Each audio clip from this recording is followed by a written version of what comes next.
Ahoy, ahoy, welcome to Head Games, the science and psychology of sports. I'm Dr. Brett Levine, joined as always by Dr. Ben Rosenberg. Well, we have a guest today. We are not getting Zoom bombed, I don't think. Our guest today is Booker T. Harris. He's the coach of Dominican University men's basketball team. Booker played 3 seasons for the USF Dons and was a member of the WCC Tournament Championship team in 1998. He's worked with a number of Division I and Division II programs, including Metro State, University of San Diego, Cal State San Bernardino, Cal State Long Beach, and Sonoma State. And you helped coach and develop NBA power forward Ivan Johnson, which is also pretty cool. Booker, welcome to Head Games. Pleasure to be here. Thanks, Ben, Brett. Thanks for having me. So I'm on with the two doctors talking a little bit basketball and teamwork stuff. So who's more like Dr. J? Man, one-on-one. If only I had that kind of hook shot. I used to have a good jumper when I was younger, but it's kind of inconsistent these days. I got a couple assists from you in that student game, Ben. So you made me look good, like I still had it. You were banging threes, man. Don't be modest. We should clarify. These two are coworkers. So Ben is a professor at Dominican, and Booker is the coach of Dominican basketball. And I heard off air that you guys played in a students versus faculty game last year before being next to other people was illegal. How was that? What was it? I heard you guys lost though. We did. It was close though. It's the thing about it, it's a young person's game. I can definitely say our cardiovascular was nowhere near those young people. Like, it's amazing when you're out there and in your mind, you think you're moving at a certain pace and speed. And the reality is like slow-mo. I was like, oh man. I think it's especially when you're used to doing something in a certain way, right? Like, I did not obviously play basketball at the level you played, but I played basketball my whole life. So you're used to being able to cut and move and tell your body to do things in a certain way. And like, particularly if you don't play consistently, which I don't, like you're just a step slow, man. It's like, oh, I can get to that ball. Nope, can't get to that ball. Oh, that's like me in practice sometimes. Those who can't do anymore, they yell. The coach actually. So it's amazing. It's like, don't hurt yourself when you're trying to demo this drill. Just catch the ball on this pass. Whew. Yeah. The interesting thing too about that game we played is I thought stylistically, right? The students only shot threes. I don't know if they made a single 2-point field goal the entire game. It was they're like leaning into the analytics thing in basketball, like only shoot threes as much as you can. And we pretty much only shot twos because Jordan is like 6'6" or something. He's just like getting buckets at the rim. That's right. So the kids know 3 is worth more than 2. So I think you're right. It seemed like every single shot they made was a 3. Nothing else. No mid-range game. It's a lost art. Mid-range game. Seriously, man. What's that about? I want to hear more about some stories, especially from your playing and your coaching career. You have, this is quite a resume, right? A lot of different programs, and you've been at Dominican for, I think this is your 10th season. Yeah, believe it or not, as a head coach, that's time flew by, and it definitely does age you. So I'm pretty grateful and realize, I'm in a blessed position to have a head coaching job for 10 years. And like you mentioned before, I started playing the game at a young age and was able to play through high school for my dad, which helped with the green light and getting a lot more shot attempts than everybody else. But on the flip side, when you're able to sneak into the gym and have a key to the gym, it's one of those places you kind of earn your stripes. And as you mentioned before, Brett, University of San Francisco, and was able to play on a NCAA tournament team who lost in the first round to University of Utah with who had 3 NBA guys. Was that the Van Horn, Andre Miller team? Andre Miller, Michael Doliak was in the middle. I want to say Hano Matola was on that team. Throwbacks. So Keith Van Horn had just graduated, but I think we were their closest game until they lost in that national championship game that year. Wow. Andre Miller was still in the league until like yesterday, right? Right? Yes, actually, yes. To play that long and be that savvy, it goes to show you, how wisdom in old age and experience to teach all those younger guys goes a long way. And when you think about the NBA game now, like how many of those young players, if they stayed in college, would be like seniors. So it's amazing to see and crazy. Yep. Can you talk a little bit more about your journey? Like, what are some of the things that really impacted you and going from, like you said, playing for your dad to USF to all these different coaching stops to ending up at Dominican? It was born and raised in San Francisco. So University of San Francisco was close to home. I remember as a fourth grader for like CYO in junior basketball night, going to see them play like Pepperdine, I think. And it might have been like Doug Christie was on that Pepperdine team. And it was one of those, my first college game ever. So it was quite the experience. And that kind of like stuck with me. And the ability to stay close to home for me at that point in time was important. Being around the family, which was big, and had a younger brother who played there also after me. So it was just one of those things where I was comfortable at the time, staying close to home. I mean, obviously it became a little bit different story as you get into the business of coaching in college and you're trying to take any opportunity. And for me, not being married or having kids, I was able to kind of pick up and go, you know what I mean? Like just load up the Honda Civic, throw 4 duffel bags in there and figure it out, whether sleeping in the office or crashing, couch surfing with the other coaches or your family. Just being around the game, it's one of those things I kind of didn't want to go into like a 9-to-5 office job. And I had thought about, selling insurance and using my business degree and my MBA, which I actually did wind up getting also, completing it, at Sonoma State. But it was one of those things in college athletics, there's only a certain amount of universities and positions in it. So it's really competitive. So making those decisions to go to a different university or move on, like I said, I didn't know if it would be the right decision, but it was a good decision for me to kind of have more responsibility and learn from different people, just because I was around so many different head coaches that taught differently and a lot of similarities also. But I took bits and pieces from every spot that I was at and kind of tried to apply it to my own coaching style, which I learned right away, like chapter 1, know thyself, in a sense. Like I wasn't going to be Phil Mathews, who I played for, or Bill Greer or Jeff Oliver or Coach Scaldo at Sonoma State, and Brandon Hayes and Derek Clark at Metro State. But from each one of those stops, it was great relationships with the players at the time, especially as an assistant, because they'll ride in your van, they'll talk to you. You're not as far as like the head figure where they're like, oh, I can't talk to that guy, or I'm upset at him because he didn't play me. And like I said, that's probably the biggest thing now as far as being the head coach, the decisions on daily statting practices and trying to be, pretty subjective. And it's one of those things where I love using, stats, and we have this program called Synergy that gives this analytics that allow us to see over game time, like what people are shooting from different spots on the floor and the turnover ratio and things like that.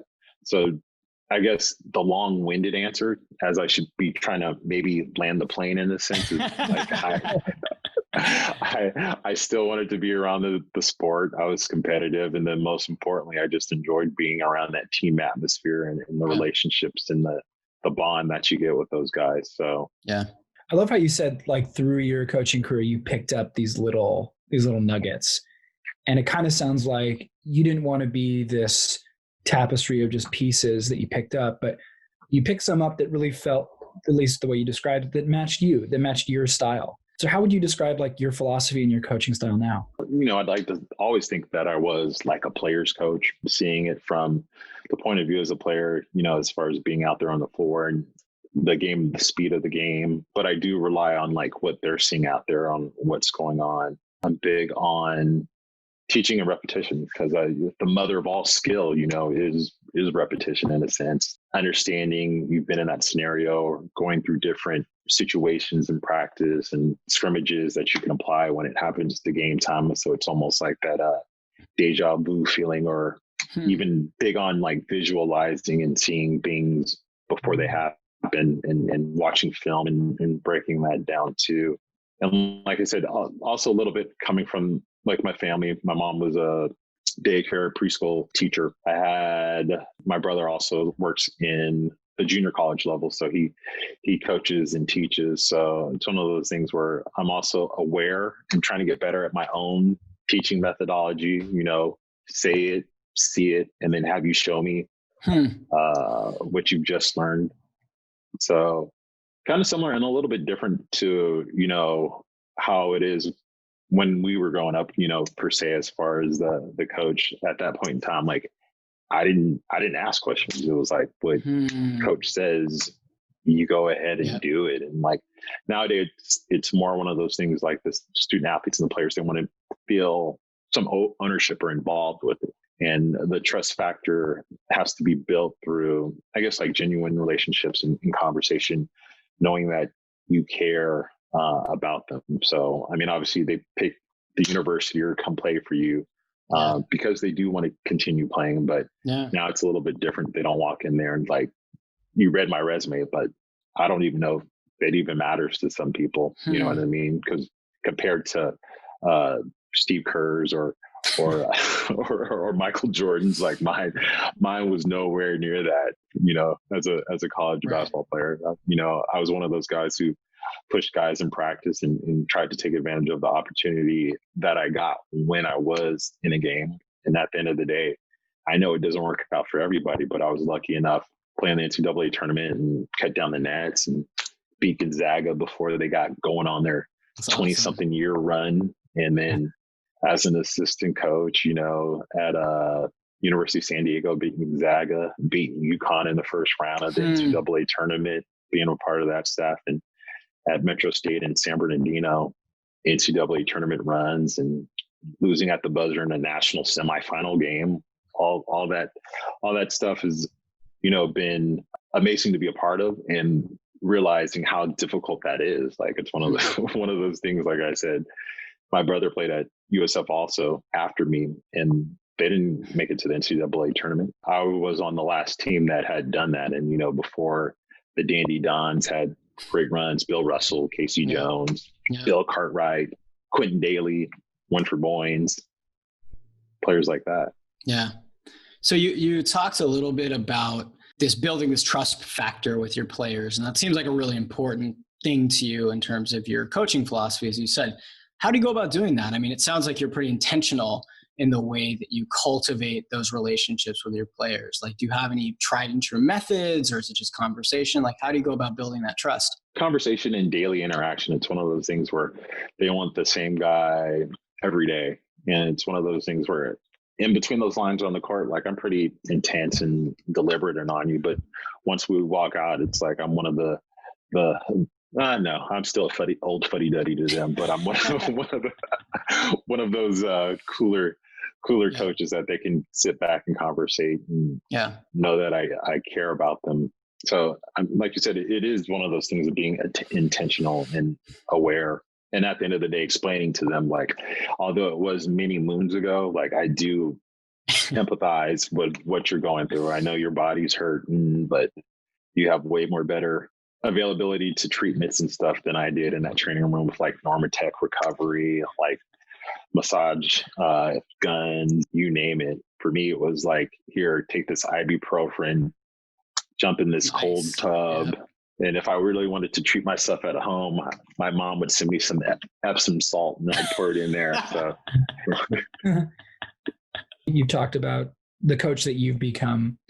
What are some of those, I guess, tactics or skills as a coach that you either said that's not me, or ones that you aspire to, like in the future, when you talk about when the game's on between the lines, you want to be a certain way, or after the game, you'd want to be a certain way?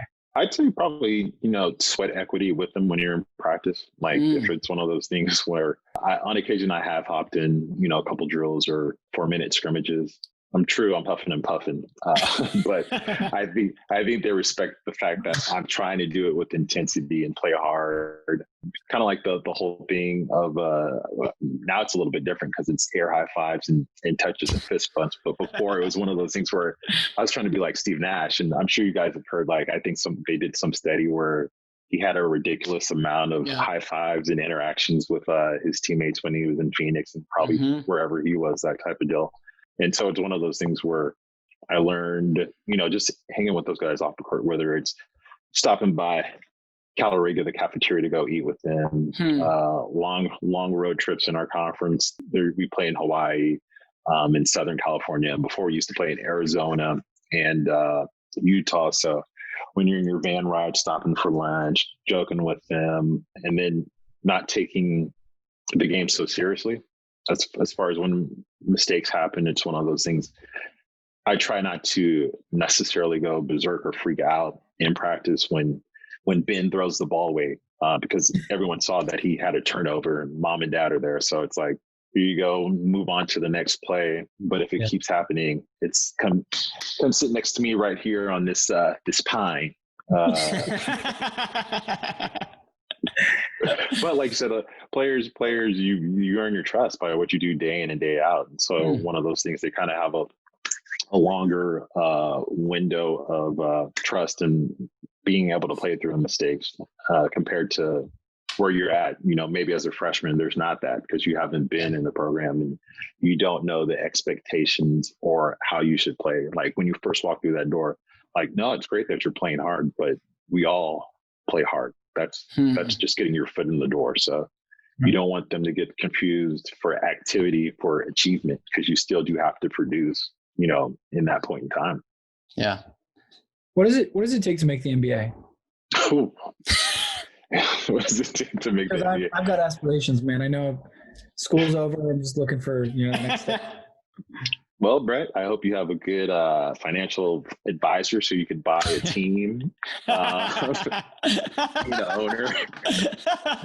Being an owner, that's a great route. I mean, those guys love you and hang around. But to make the NBA, it takes an extreme amount of dedication to your craft, extreme physical skills. Because let's be honest, like a lot of those guys at the NBA level are great athletes. And then the ones who aren't great athletes, they're a specialist in what they do, like knockdown shooter. The thing that I always try to tell my guys is you see guys who were even superstars or the man in college, and when they come into the NBA, they become role guys. Like if you really think about it, how many all-stars or superstars are there in the NBA compared to all those spots? Yeah. So it's one of those things too. It's a business, so it's timing of having the right person to give you a look or give you a tryout, especially if you're not a quote unquote lottery pick. But even that, there's so much that goes into that lifespan. Like there's some people who once after those first 3 years, they're struggling to stay in the league compared to those who become journeymen. And when you look at journeymen who manage to stay, they're hard hat, lunch pail type of player day in and day out. No system, real cerebral, and then probably not a headache to the front office. What do you take from that and kind of impress upon your players, right? Obviously, most of the guys who play for you aren't thinking they're going to go to the NBA, but like, what can you distill from that knowledge to say, here's what it takes to kind of impress upon your players in terms of their work ethic or like other messages you can send them? Yeah, because it's one of those things, just because you see a pro doing a workout on your IG or social media, just because you see somebody doing those drills or working like a pro doesn't mean you're actually working like a pro when it comes to like your rest, your recovery, your nutrition, your study of the games. And you'd be surprised how many young people, at least when they come in, they still have aspirations to play pro and maybe developmental league or overseas or anything like that. But to get to that upper echelon, that's like the 1% of, everybody in that trade of playing basketball. It's like the numbers, I remember you have much as a better percentage becoming a neurosurgeon or something like that. So it's a reality check. And then for me, it's one of those things like, what are you going to do when the ball stops bouncing? So what if you have to have a hamstring graft or get an ACL from a cadaver like I had to do? Like there's a lot that goes into it. And at that age, especially for the younger male minds that aren't frontal lobe's not fully developed, like reality in the face. It's like, it's like, hey, you think you want to be a pro and you're not working like a pro. You're the last one to come to practice. You're the first one out the door. Yeah. Like you don't stay on top of your treatment when you have a little bit of tendonitis. You're not doing your work with the strength coach or listening to what the trainers are saying. It's like, if you really want to be a pro and get paid to do this, you have to act like it's a job already in a sense. Are guys pretty receptive to those conversations? I'm sure it's more maybe than you'd like. You have to have those kind of come to Jesus meetings with guys, right? Like, are they pretty receptive to that? Depends on what point in time in the timeline that they're on.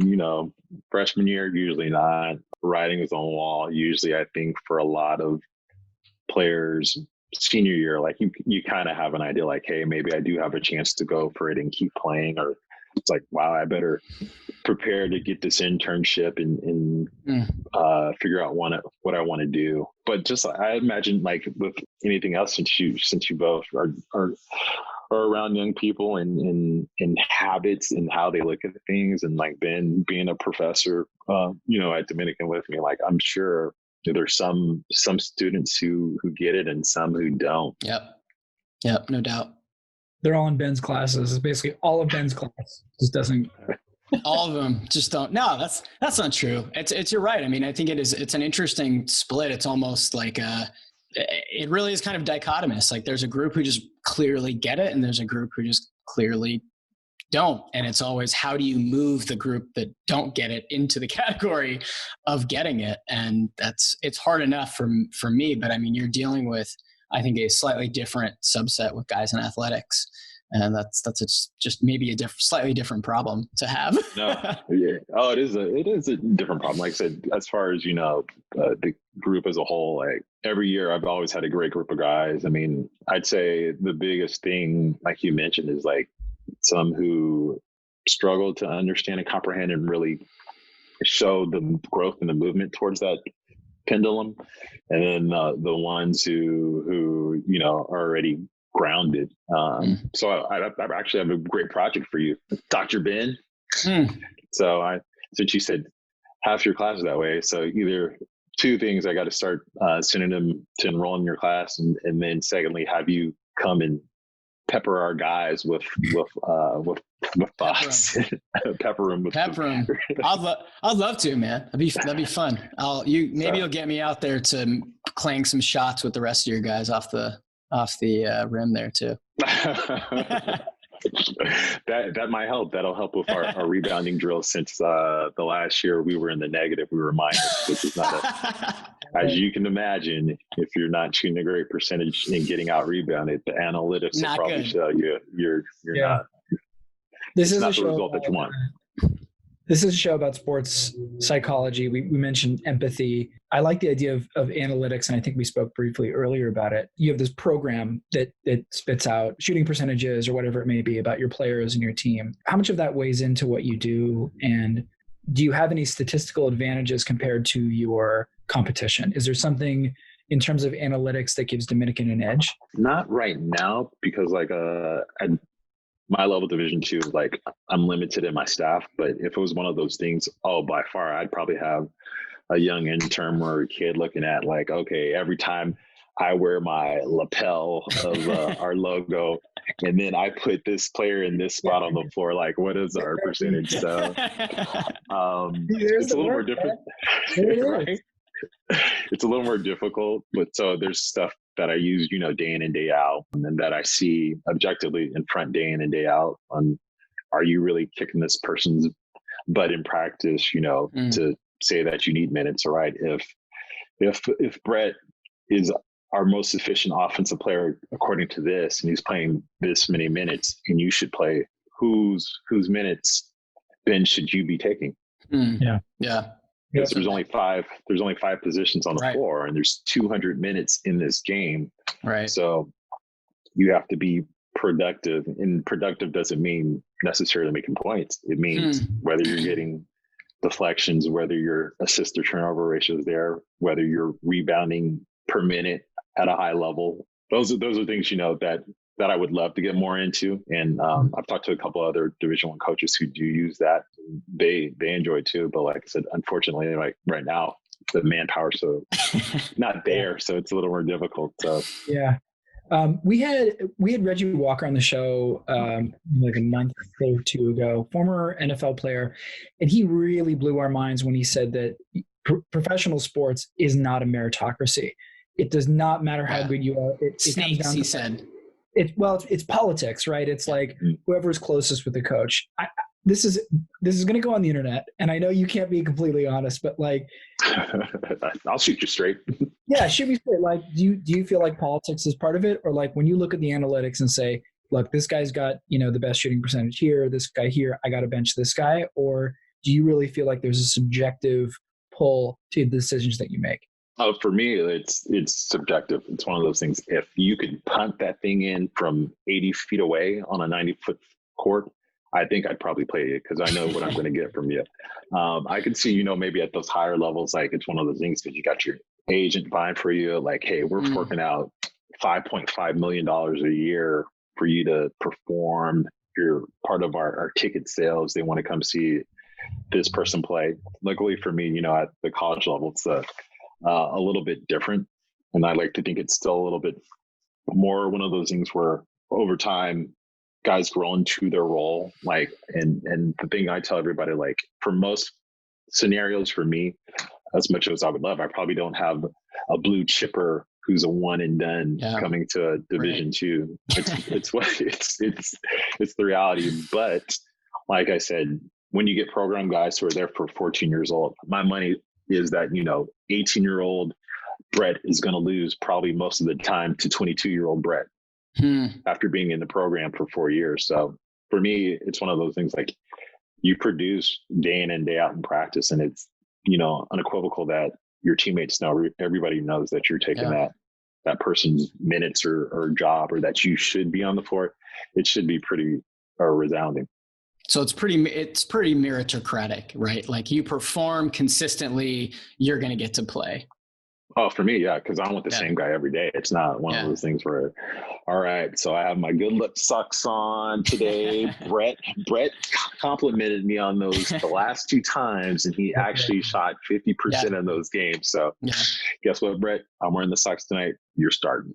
So consistency is obviously huge to you, right? You mentioned it in terms of your own kind of way you show up for your guys, but then you also expect a certain level of consistency from them. Does that play into your like on floor philosophy at all? Like, do you have a certain way that you like your guys to play? Like you press all the time, or like, is there a certain on floor kind of strategy you like to use?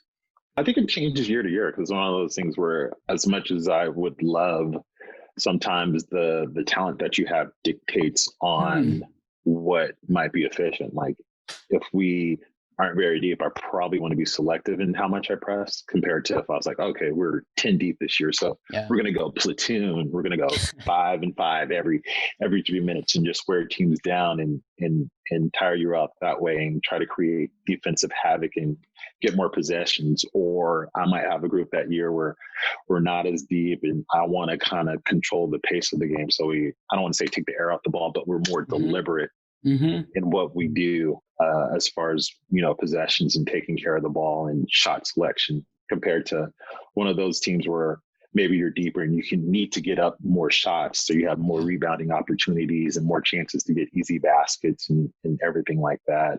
And, as far as the consistency part of it, I think as you get on in the season, it becomes a little more clear. Early on, that's always the toughest part. And one of those things in practice where that's why we do stat and try to take stats and kind of break down analytics of what we do have on who should be getting minutes. And then obviously the final box score usually depicts on whether that was a good choice that night or a bad choice that night. And there has been point in times in games where either one of your players or kid is injured, or maybe he's not just, mentally there. Like he's not where his feet are that night, where you're like, hey, well, Ben, get Booker.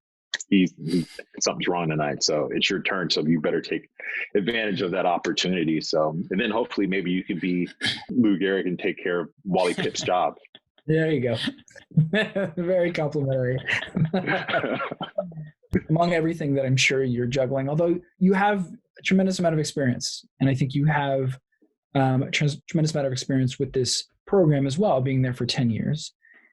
Juggling players, juggling yourself, juggling analytics and staff and everything else going on. This has been a hell of a year, both, the pandemic as well as these issues with social justice that have impacted sports as well. have really reverberated through our lives and obviously, professional sports, and I'm sure as well college sports. What's it been like this year? How have you handled that as a coach? Like, what's that been like? Yeah, I'm kind of like everybody else in a sense. I'm riding the wave, but I'm always like a hopeful person. Unfortunately, there's no playbook for for what's going on this year with COVID and social justice, and it's one of those things where for me, I've been focusing on what can I do now? Focusing on the task at hand, like whether it's little breaks of trying to stay connected with your team via Zoom, like we did this summer, and check-ins, little FaceTime here and there, which growing up, I was one of those people. I never thought when I first got a cell phone, I was like, I don't want this. People will be able to keep track of me or call me whenever I want. And then now, I find out everybody gets anxiety. It's like, all right, team dinner tonight. All right, everybody put your phones away. And it's like after 15 minutes, like they've all scarfed down their food and they're like, oh, I'm done talking. I just want to talk and then scroll and not make any eye contact. Right now, being able to start workouts, in families and small groups and pods, it has been good. And even one of our players the other night said, like, early on, it was really tough. And it's really tough to be away from those guys too, because it happened in the spring. And usually in the spring, you get a lot of time of player development, and you can do a little more team building with the group that's coming back the next year, so they can kind of set the bar and precedence on what they want the incoming transfers and incoming freshmen to be a part of and fall in line in a sense of what we do. And then with the social justice and what's going on, being a Black head coach and having players that are Black and players that are international. We've had players from Serbia, Australia, Sweden, Japan, you name it. It kind of echoes and reverberates like how crazy it is. I have a basketball background, but how, like, if you take this ball and I give it to Ben and he passes it to Brett, for some reason, yeah, exactly. So for some reason, when we share the ball, we wind up having success in scoring the goals or meeting the mark. So it's one of those things where I think it's one of those things that allow me, to connect with somebody, because there's guys on teams who probably wouldn't be hanging out with each other or being exposed to everybody's different background if it hadn't been for the game of basketball. It's amazing what can happen when you're high-fiving somebody, competing, and of all things, playing a game where you're smiling and enjoying each other, and how much you can get done.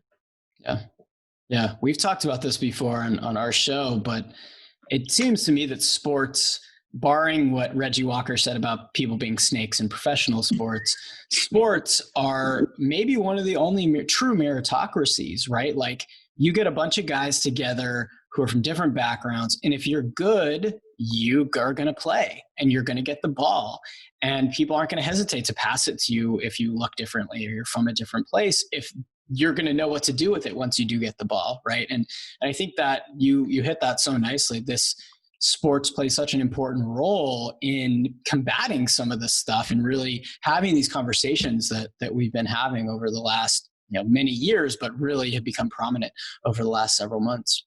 Yeah, no doubt. Like I said, one of those things, if you're rooming with an international student or somebody from overseas, and how the discotheque music might be different than what I have in my earphones as far as listening to my Run DMC. So I'm aging myself right there saying that. I should probably say a more modern Drake or some Drake more modern or something like that.